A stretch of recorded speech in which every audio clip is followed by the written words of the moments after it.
여기 청산가리를 퍼먹어도 멀쩡하고 심장에 총알을 박아도 벌떡 일어나는 미친 생명력의 소유자가 있습니다. 게다가 이 형님 생명력만 끝내주는 게 아니었습니다.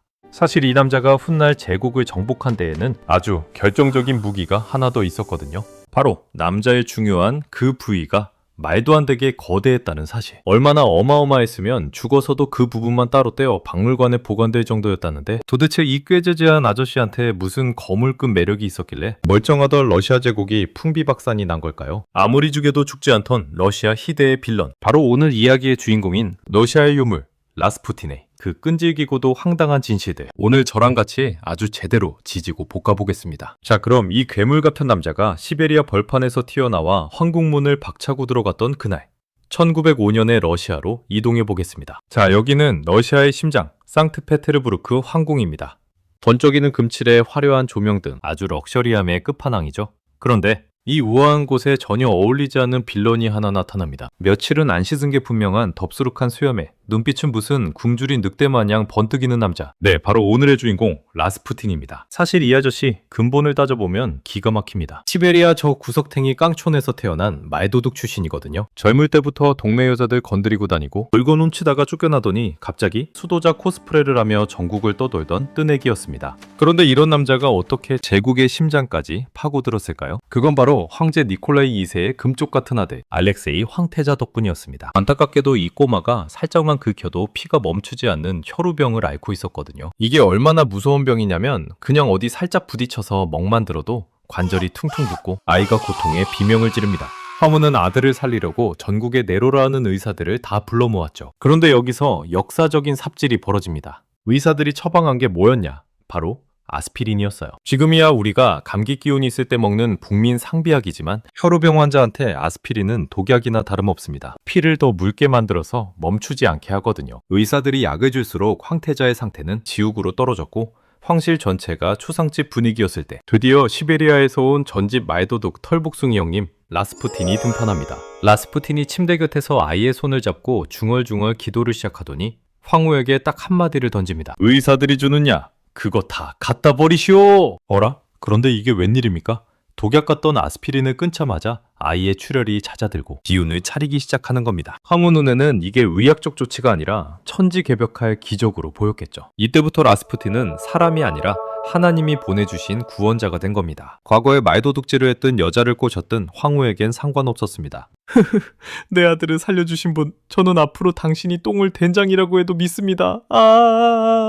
든든한 백이 생긴 그는 이제 황궁 문턱을 제 집 안방 마냥 넘나들며 본격적으로 제국을 요리하기 시작합니다. 하지만 성자인 줄 알았던 이 아저씨, 황후의 무한 신뢰를 등에 업자마자 본색을 드러냅니다. 낮에는 성경을 읽고 밤에는 아주 화끈하게 러시아의 밤문화를 지지고 볶기 시작하거든요. 자, 이제 황실의 프리패스권을 손에 쥔 라스푸틴, 이 형님의 본격적인 행보가 시작되는데 이게 아주 골 때립니다. 당시 라스푸틴이 밀고 나간 철학이 뭐였냐?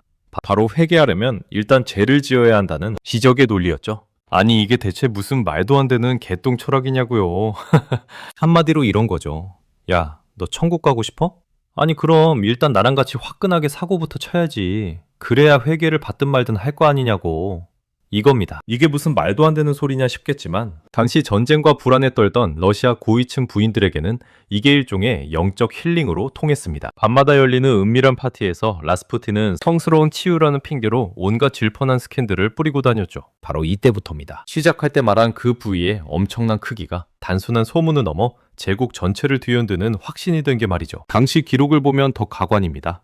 라스푸틴이 빵 한 조각을 입으로 베어 물고 건네주면 귀부인들은 그걸 성물이라도 되는 양 서로 먹으려고 몸싸움을 벌였습니다. 심지어 그가 며칠을 안 씻어 냄새나는 몸으로 성스러운 춤을 추면 그 주위를 돌며 영광이라고 찬양했죠. 문제는 이 아저씨 침실에서만 대장이 아니었어요. 황후의 무한 신뢰를 등에 업은 라스푸틴은 이제 국가 경영에도 숟가락을 얹기 시작합니다. 장관 임명은 물론 심지어 1차 세계대전이 터져서 황제가 전쟁터로 직접 나갔을 때는 사실상 라스푸틴이 러시아의 대리 황제나 다름없었거든요. 황후는 모든 국정보고를 라스푸틴에게 먼저 보여줬고 그의 조언 없이는 결제 도장도 찍지 않았습니다. 나라는 전쟁으로 피폐해지고 군인들은 총알이 없어서 맨몸으로 죽어나가는데 황궁 안에서는 20만 센 털복숭이가 러시아라는 거대한 요리를 아주 제대로 태워먹고 있었던 겁니다. 오죽하면 독일 척자가 라스푸틴이라는 소문까지 돌았겠어요?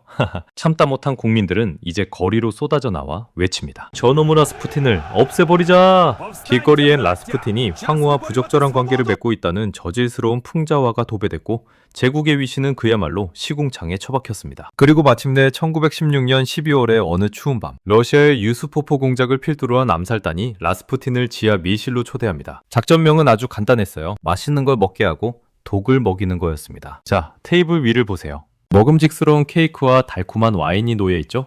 그런데 사실 여기엔 치사량의 몇 배가 넘는 청산가리가 들이부어져 있었습니다. 보통 사람이면 냄새만 맡아도 조상님과 하이파이브하는 수준이거든요. 암살자들은 숨을 죽이고 기다립니다. 자자, 어서 먹어라. 제발 좀 먹고 빨리 가라. 그런데 여기서 소름 돋는 일이 벌어집니다. 라스푸틴 형님, 청산가리 케이크를 무슨 편의점 간식 먹듯 해치웁니다. 와인도 꿀꺽꿀꺽 들이켜요. 암살자들은 속으로 비명을 지릅니다. 뭐라? 왜 안 죽어? 이 사람 왜 멀쩡한 거야? 뉴스포포의 회고록에는 심지어 라스푸틴은 트림을 한번 하더니 발랄라이카를 연주하며 노래까지 불렀다고 합니다. 결국 멘붕이 온 뉴스포포 공작이 참다 못해 권총을 꺼내듭니다. 그리고 라스푸틴의 심장을 향해 탕탕 타.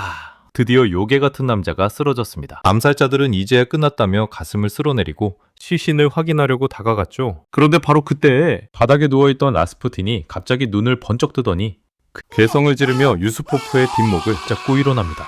심장에 총알이 박혔는데 그 구멍에서 피를 흘리며 암살자 목을 조르는 겁니다. 암살자들은 다시 총을 쏘고 쇠파이프로 머리를 사정없이 두들겨 패고 라스푸틴을 꽁꽁 묶어서 영하 수십 도에 얼어붙은 내바강 얼음구멍 속으로 던져버리죠. 야야, 이래도 살면 이자는 진짜 외계인인 거야!